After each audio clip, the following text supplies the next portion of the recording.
என்ன சொன்னாரு? நான் உண்மையாக கவனிக்கல. என்ன சொல்லுங்க?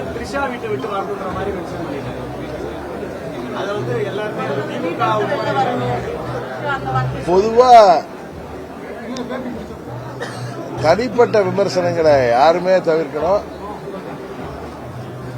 நண்பர் நயினா நாகேந்திரன் பொதுவாக அது மாதிரி பேசக்கூடியவர் இல்லை.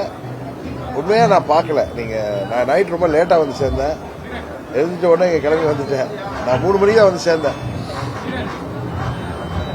பொதுவாக அது மாதிரி பேசக்கூடியவர் அல்ல. என்னன்னு தெரியல. அது மாதிரி யாருமே இது போன்ற தனிப்பட்ட விமர்சனங்களை தவிர்ப்பதுதான் ஆரோக்கியமான அரசியலாக இருக்க முடியும். நடிகர் விஜய் குறித்து ஒரு நடிகையோடு இணைத்து ஒரு புதுவெளியில ஒரு மாநில தலைவர் ஒரு கருத்து சொல்லியிருக்கிறாரு. இல்ல, என்னை பொறுத்த வரைக்கும் கட்சிகள் ஆச்சரியங்கள் இருந்தாலும் திரு நயினார் நாகேந்திரன் ஒரு பண்பாளர் தான். அவர் நீண்ட நெடிய காலமாக தெரியும். அப்படி பேசுபவர் இல்லை. எந்த சூழலில் அப்படி பேசினார் என்று தெரியாது. ஒருவேளை அது உள்நோக்கத்தோடு அப்படி பேசியிருக்க மாட்டார் என்று நான் முழுமையாக, ஏனென்றால் இது முழுக்க முழுக்க ஒரு பர்சனல் மேட்டர். இந்த பர்சனல் மேட்டரில் போயிட்டு நாம ஒரு நடிகையை தொடர்பு கொண்டு பேசுவது தவிர்க்க வேண்டும். அவருடைய மகளாக நினைத்து பேசினாரா, தம்பியாக நினைத்து அவரை பேசினாரா என்று எனக்கு தெரியவில்லை. நான் அதை பார்க்கவும் இல்லை. இதுமாரி பொது வெளியில் பேசுவதை தவிர்ப்பது நல்லது என்று தான் நான் கருதுகிறேன். வேற யாராவது பேசியிருந்தா அதுல உள்நோக்கம் இருக்குன்னு சொல்லலாம். இவர் எப்பவுமே யாரை பத்தி தனிப்பட்ட முறையில் இதுவரைக்கும் கூட அரசியல்ல தனிப்பட்ட முறையில் யாரையும் அவர் அட்டாக் பண்றதில்ல. எல்லோருடைய நட்பு ரீதியாகத்தான் அவர் முதலமைச்சராக இருக்கட்டும், காங்கிரஸ் பெரிய தலைவர்களாகட்டும், எல்லாருக்கிட்டையும் அப்படி ஒரு சாஃப்ட் ஸ்போக்கன் லீடர்.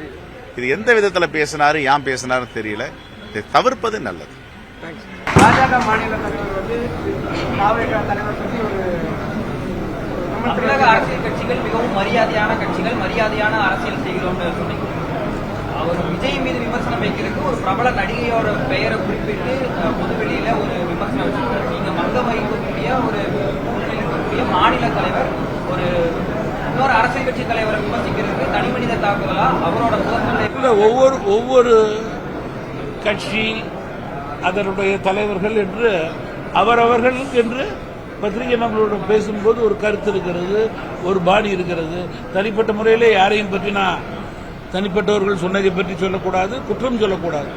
அது அவர்களிடம்தான் நேரடியாக விளக்கம் கேட்க வேண்டும். அதனால யார் தங்களுடைய நிலையை வெளிப்படுத்தியிருந்தாலும் சரி, அவர்கள் அதை முறையாக சரிப்படுத்துவார்கள். அதில் மாற்றுக்கிறதுக்கு முடியாது. போய் நான் போய் ஆஜராக கூடாது. நான் சொன்னதுக்கு தான் நான் பதில் சொல்லணும். அவர்கள் சொன்னது தப்புன்னு சொல்ல மாட்டேன். அவர்கள் அதை சரிப்படுத்தலாம், ஒன்றும் தப்பு கிடையாது. அவருடைய எண்ணமாக இருக்கலாம், பாணியாக இருக்கலாம். அதில் நான் சொல்வது, கருத்து கூறுவது தவறாக இருக்கும்.